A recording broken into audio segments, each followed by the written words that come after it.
No, just because I feel like it.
Oh, wow, I already finished downstairs.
All the things and fears he can take away.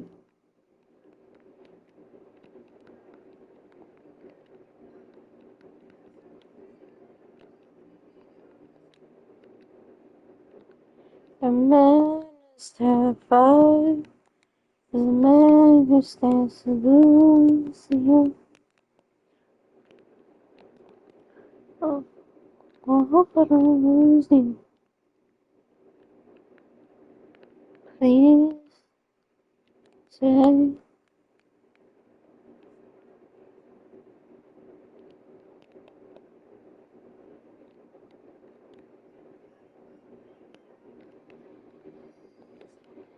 But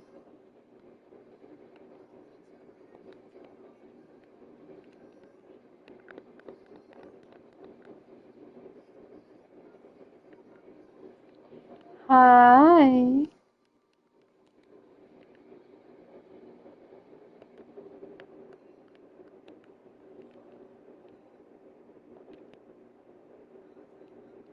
Shocked you showed up.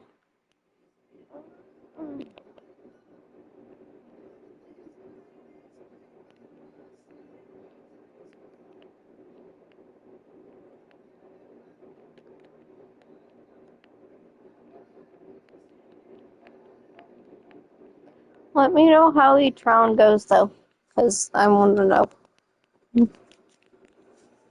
Wait. I can do this. Game race, Discord, this, my server, live. Boom.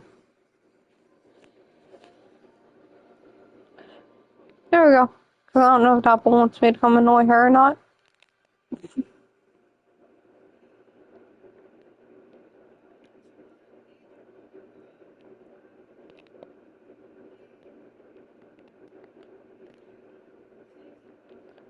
Okay, so which wood is that? That is the jungle. Alright, let me go pop this into a chest.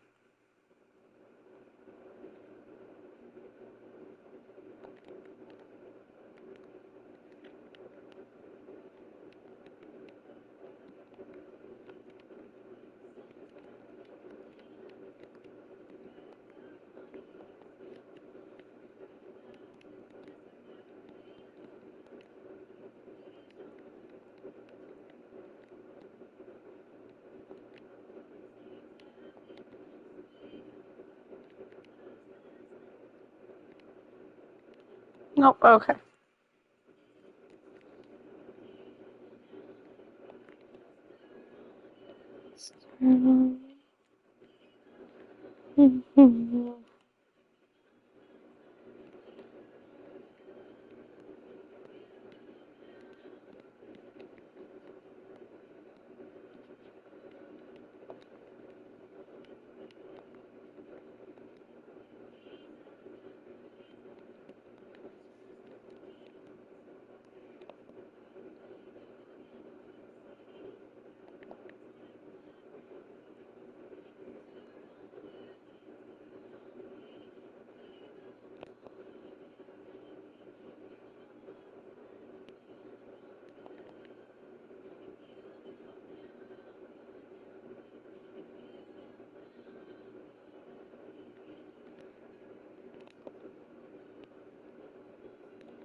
Probably not gonna stream long, because I want to do something.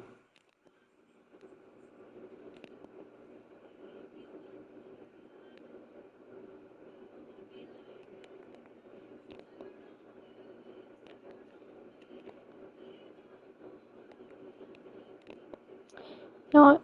I'm actually going to pause playing for a minute and keep streaming.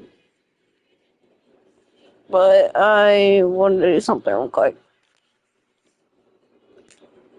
Well, for a minute.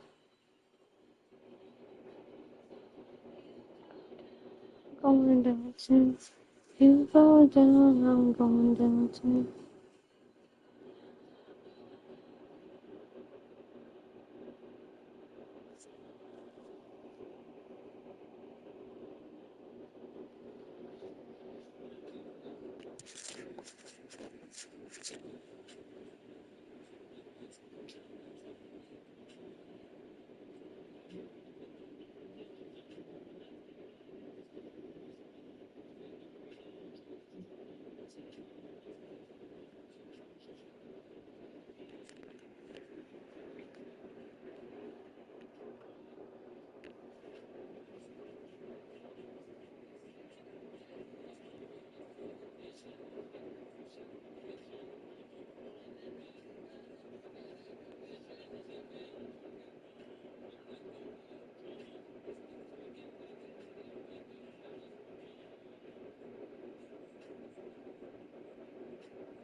Oh, I'm gonna go do ask something real quick. I will be back in like 5 minutes or so.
Okay, cool. I got permission to do something, so I'm going to work on that.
Cool. I knew it won't take long from now. Go boop.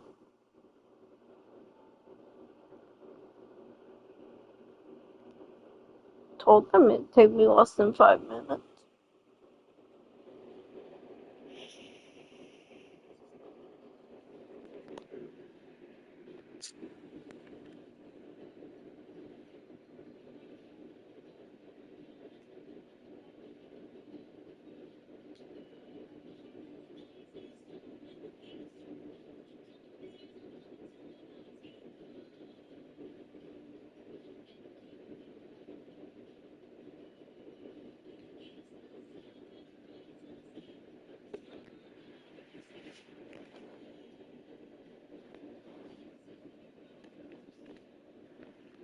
Then I'm going to pause stream while I go do something.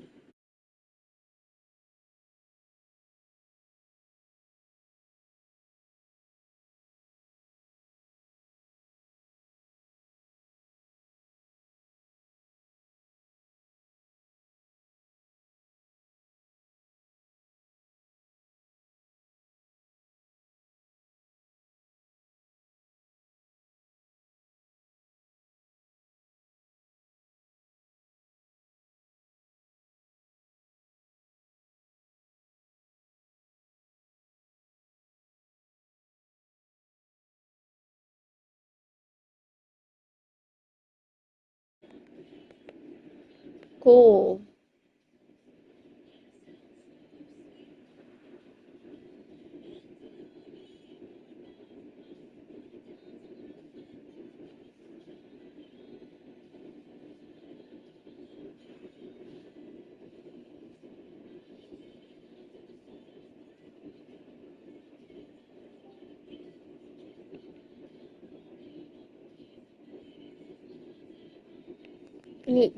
What? I hope it didn't. No, it didn't. Okay, cool.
Cool. I'm going to give him a couple minutes before I go turn my phone back in.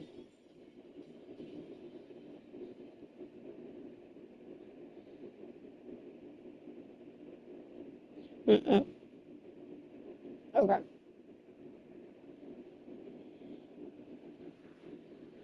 So, Myanmar, if you're listening, I sent you something real quick. Hi, Yuga. And yes, it is the me. I thank you.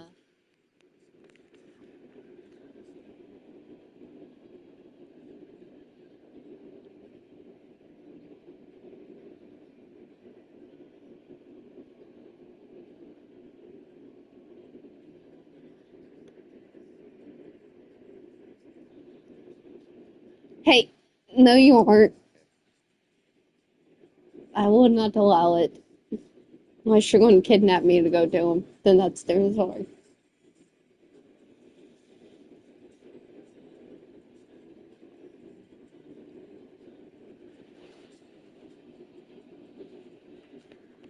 Hey, hey. Unless you want to kidnap me and we both go to Canada, that's fine.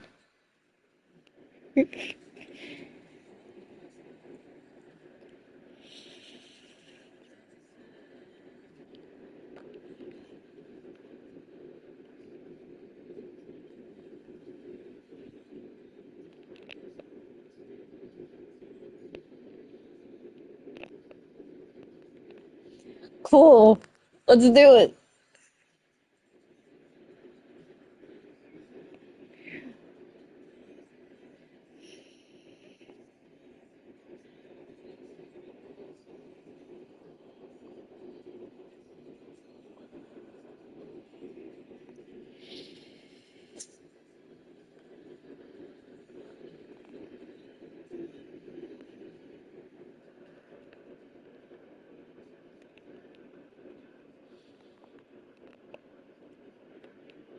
Okay.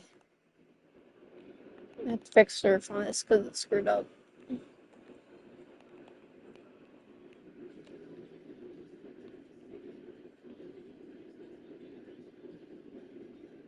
Okay, I have to go turn my phone back in now.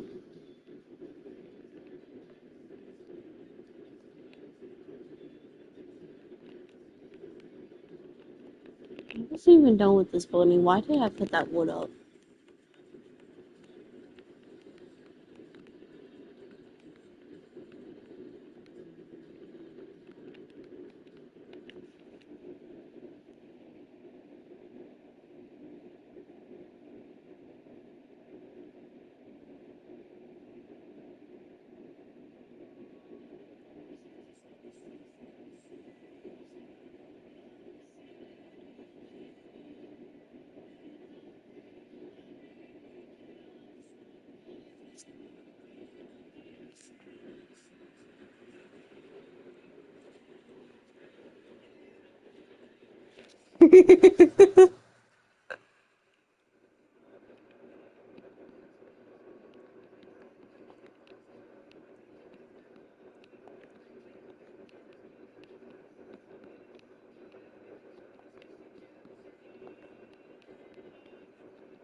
I need to get more emotes.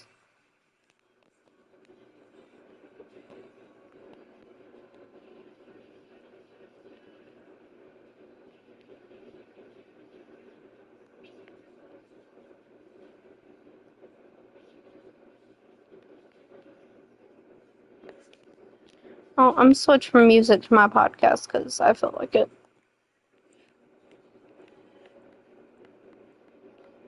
Me more. Let me know what you think of what I sent you.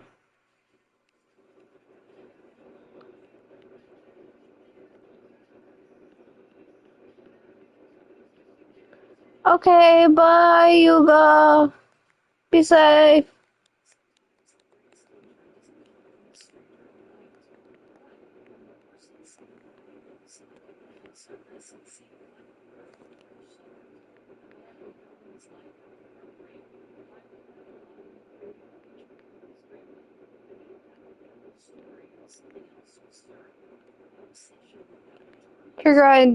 Figure I'd do something since of what happened.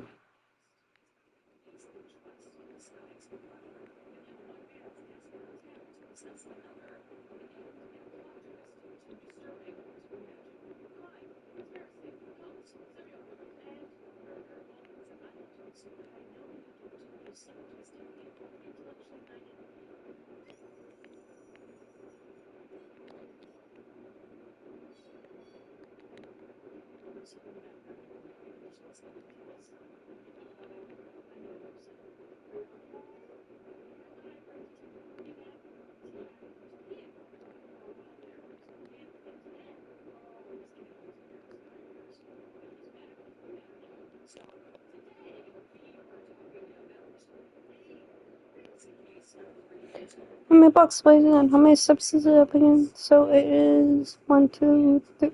So 4 away, and then 1, 2, 3, 4. 1, 2, 3, 4, 5 up.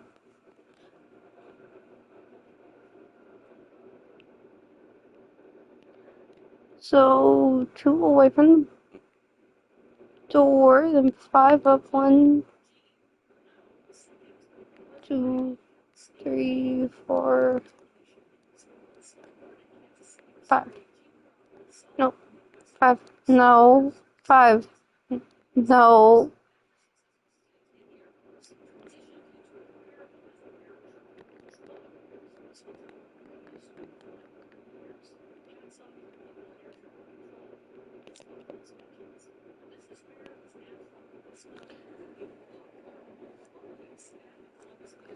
Be more whenever you get a chance. Ask Apple if it's okay if I hang out in the call.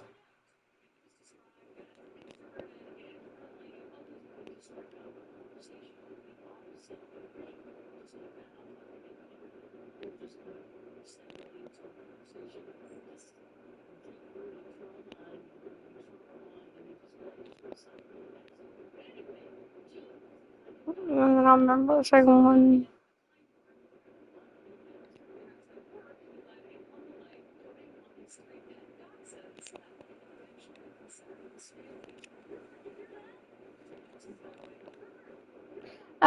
That's fine.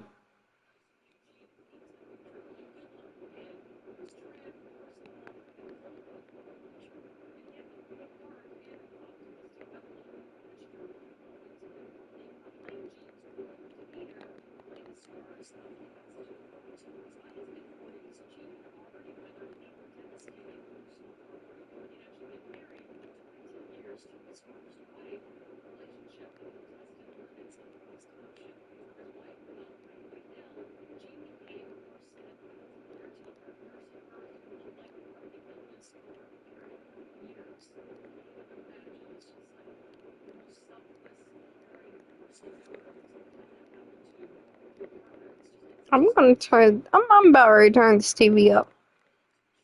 No, I'm gonna do it. I'm turning it up. Oh. She recovered her health.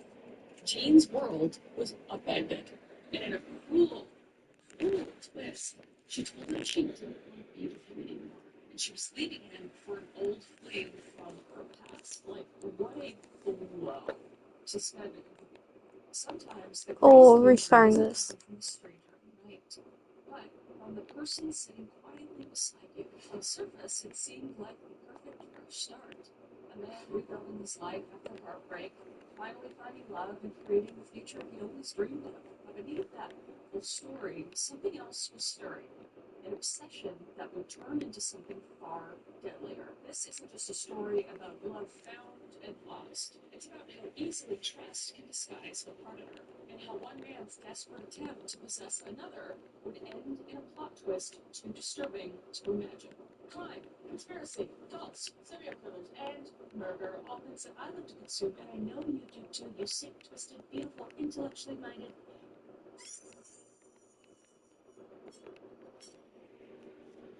Ow. I will put sit in the background if you're just listening into this. And he, oh, I'm a little upset. Are you okay? I thought I'd bring Detective Ruby back. He was peeing for a while there. He was peeing in his bed. Oh, and this kennel, he's embarrassed, not embarrassed. But he's back. He's been better now. So today we are talking about a crazy case I was bringing into, and I'm not going to give too much away, but it is quite the plot twist at the end. So without further ado, let's unbuckle our seatbelts, go hog on the highway, slam on the brakes, and let's put a switch shield into this plot twist case together.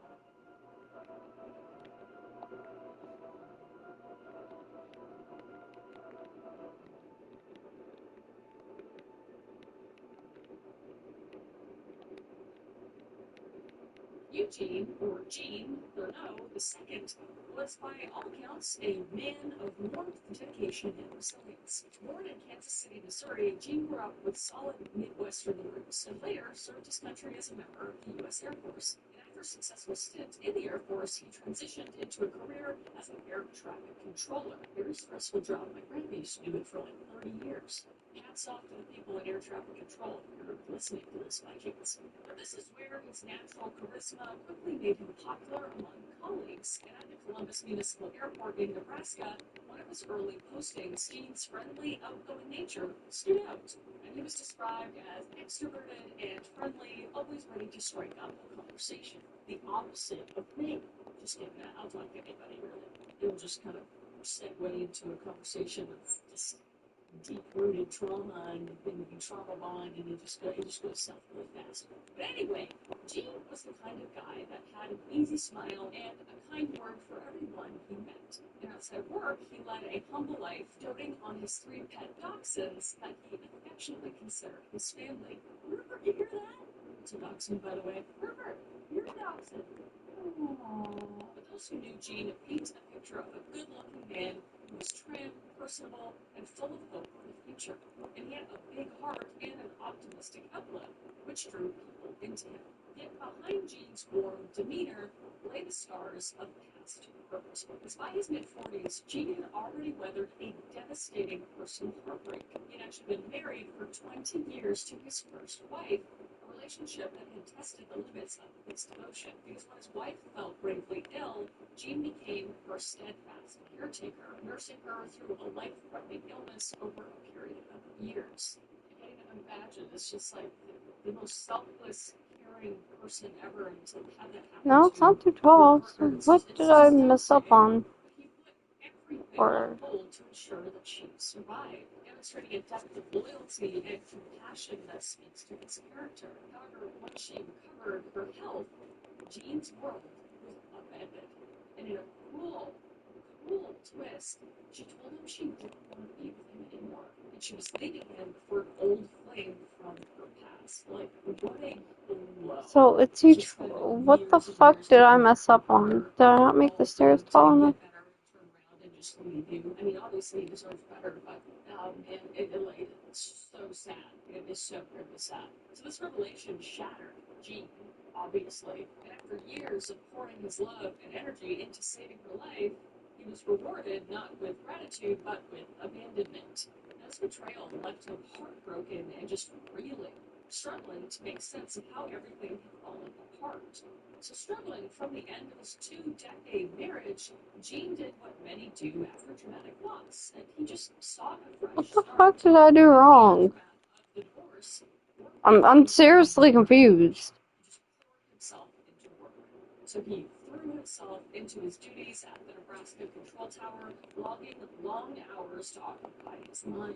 And despite his personal turmoil, Gene So remained 4, good at his 4, job, calm under pressure, meticulous, and well-liked by his team. 4. Not to mention, for air traffic control, it is quite literally one of the most. Oh, I didn't make this big enough. Okay. Okay.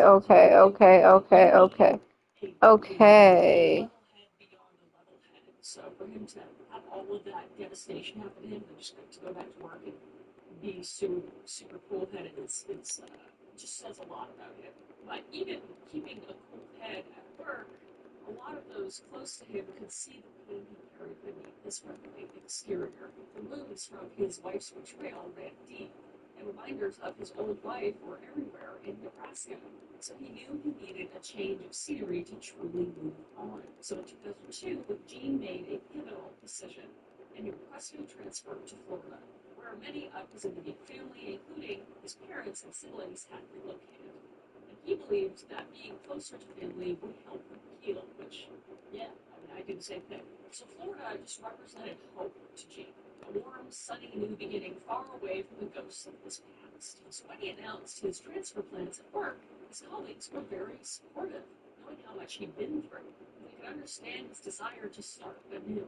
But one coworker in particular, however, took the news harder than the rest. And this person was a white man who worked in the next cubicle, who seemed oddly emotional when Gene broke the news. At the time, Gene interpreted the tears welling in his coworker's eyes as simple sadness at losing a colleague and a friend, and he didn't think much more after that. So the move was not just about escaping bad memories, it was about finding himself again. And in the wake of his divorce, Gene hadn't given up on the idea of love altogether. Deep down, he still hoped that one day he might meet someone new and rebuild the happy life that had been taken from him.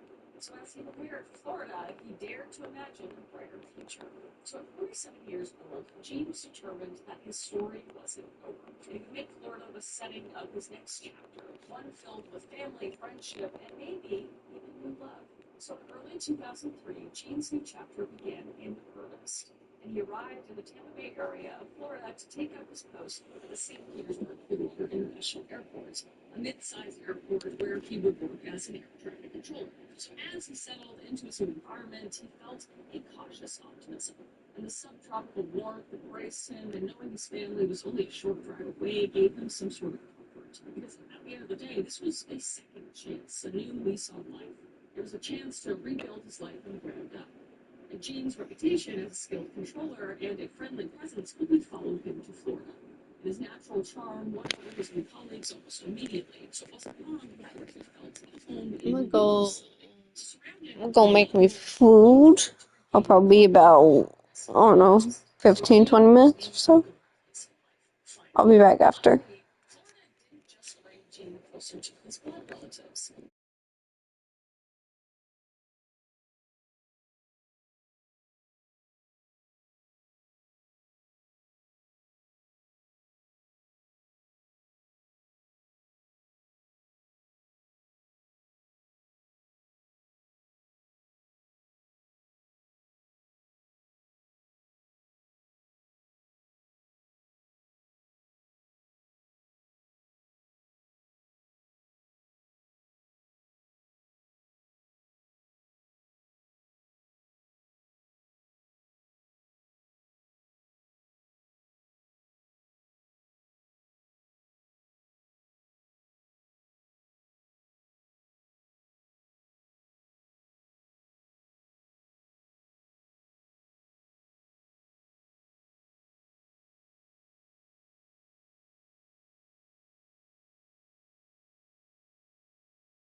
based off of this, and it's based on the like Cape Fear Okay. attractions. I'm back. I have There's like no way inherent they didn't noise. take stuff from this case. Like at all. I need to rewatch that movie now. So obviously Bob was elated when Gene extended the invitation, eagerly locking down a date and time.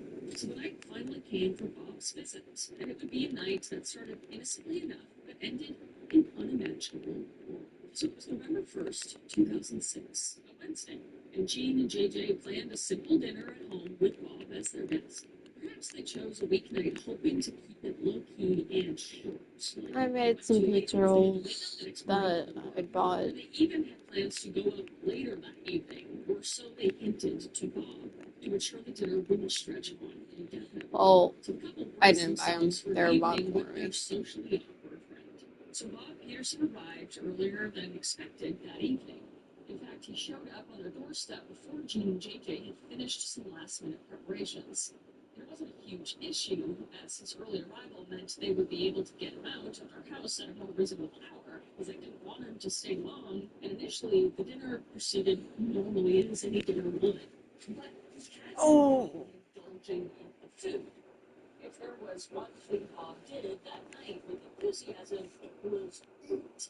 So as he finished his plate and they thought he would leave soon, he insisted on more food. It was like the only thing that could keep him in the house, so he just kept eating and eating and eating, which I don't know why, but it's like terrifying. Just like you're kind of held captive in your own home by a guest. You can't let leave because they keep eating, and it's like such an awkward situation, but like what else are you supposed to do? So they obliged Bob's appetite, but each passing minute made it clearer Bob had no intention of leaving anytime soon. It was getting later than they anticipated, and their hints about having plans later didn't seem to register with Bob. So Gene and JJ exchanged secretive glances. Like, how did we get him to leave? Bob was not budging. Finally, perhaps sensing their impatience, or maybe simply remembering his own agenda, Bob looked up and said, I almost forgot about the housewarming gift I have for you. So he reached down and pulled out a beautifully crafted, leather-bound photo album out of his bag. And on the cover, embossed in gold, with the name Thurneau, Gene and JJ were immediately intrigued. And it was a thoughtful and personalized gesture, so they would thank him as they opened the album together. And what they saw in the album made their smiles fade into expressions of shock. Because page after page contained large, glossy photographs of their house under construction. The very first image was their lot, when it was just dirt before building began, and the next showed early foundation work, then framing, then the roof going up. And as they turned each page, the house in the photos gradually materialized until the final pages showed the fully completed exterior. So they were looking at a chronological photo documentary of their home's entire construction process.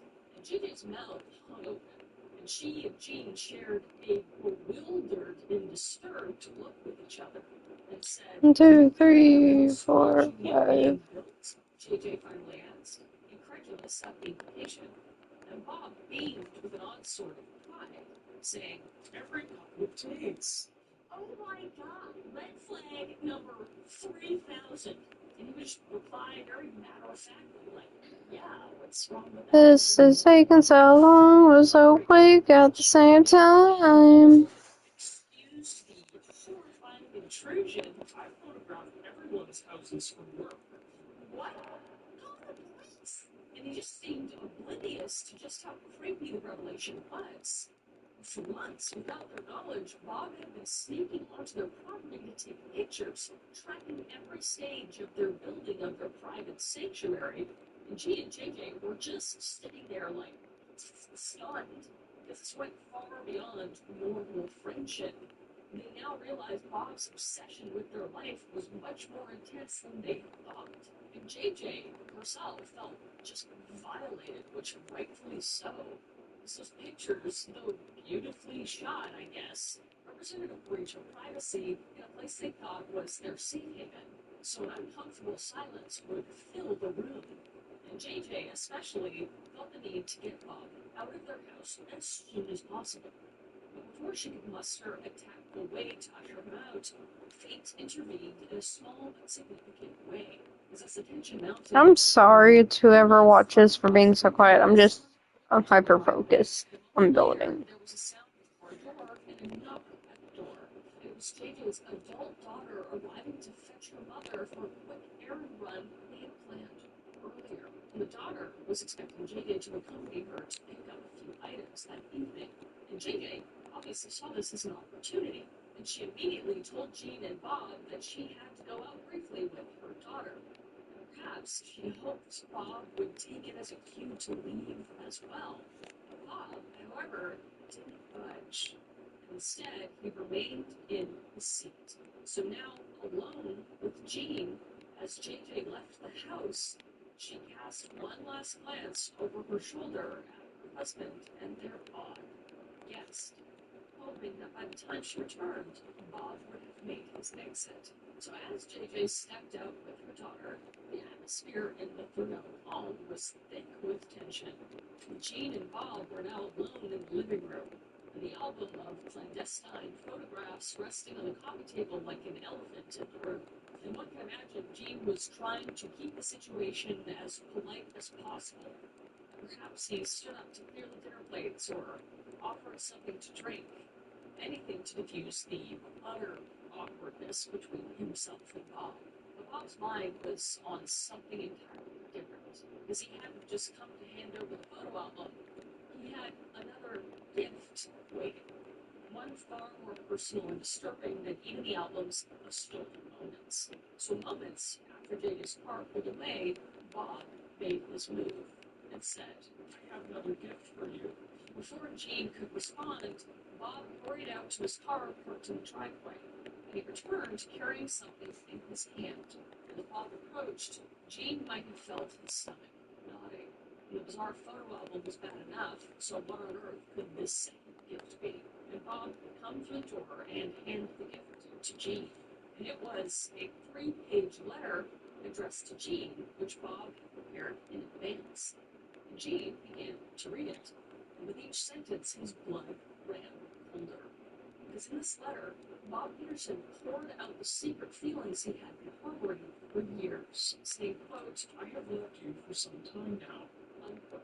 And he described how he had always, quote unquote, chickened out when trying to tell Jean face to face.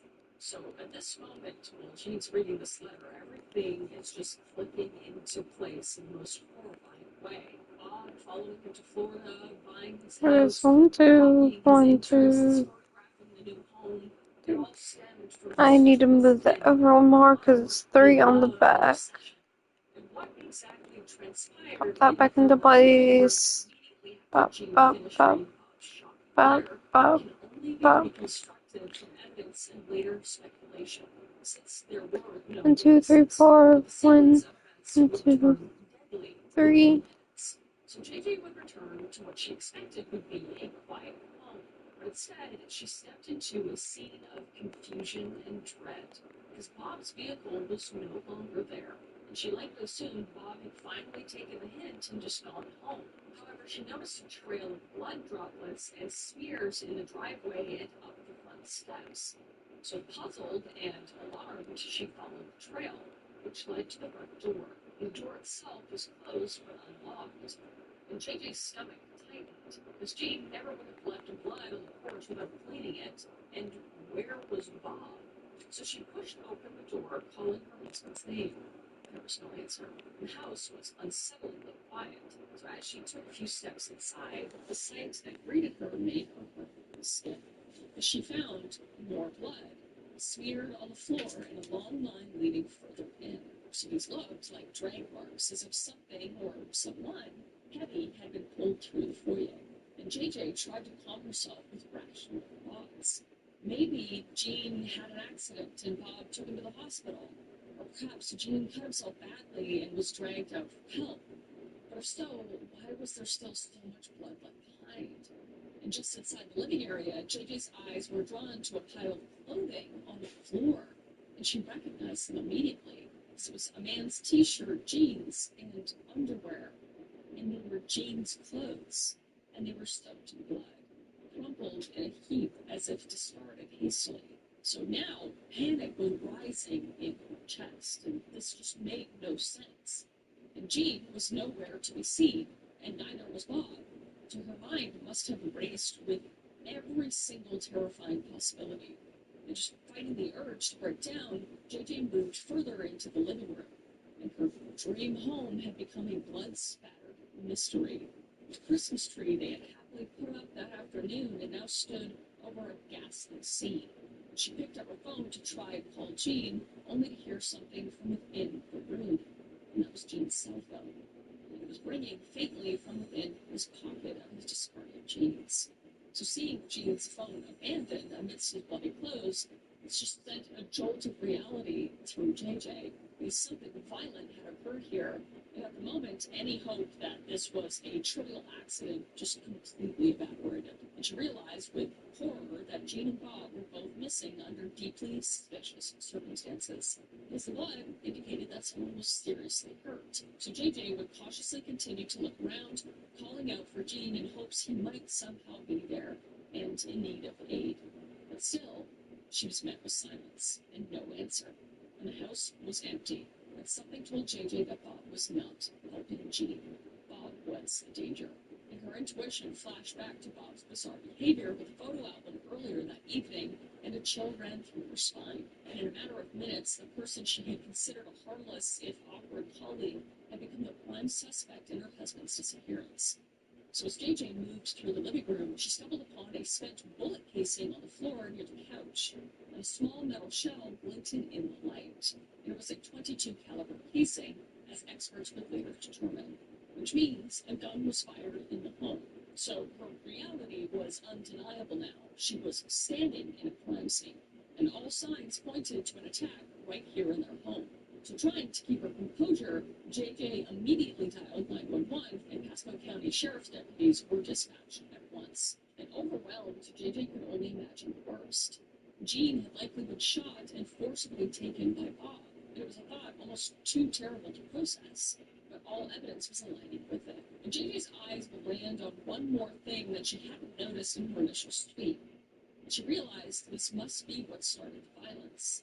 And it was the 3-page letter Bob had given Jean. And her hands would tremble as she picked it up and began to read Bob's words for herself. And nothing could have prepared JJ for the vile content of Bob Peterson's letter. And as she read Bob's written confession, her revulsion grew with every word. As here was Bob, a man she mostly knew as a quiet coworker who sometimes made her uneasy, laying bare an obsession she never dreamed he had. And Bob wrote that he felt he had been living a lie all these years by hiding his feelings for Jean. And he mused about his sexuality, admitting uncertainty about being gay, uncertainty about being in love with Jean. And the letter described in disturbingly explicit terms Bob's sexual longing for Jean, something that made JJ's skin crawl. But detailed fantasies and desires, including the jaw-dropping admission that he envied JJ because, quote, she gets to touch and see Jean's naked body every day, unquote. JJ likely felt disgust and anger at the line Bob was jealous of not only Jean's affection, but physical intimacy that was meant to be private. And then came the most horrifying part, Bob's threatening ultimatum. And he wrote, and likely spoke to Jean, that, quote, he would not leave the house until they had relations with each other, adult things with each other. And Bob explicitly propositioned Jean for stuff that you do with your mouth downstairs. I guess I would say that. Saying, quote unquote, I'm not leaving until I taste your manhood in my mouth. And this is a line that JJ would never forget.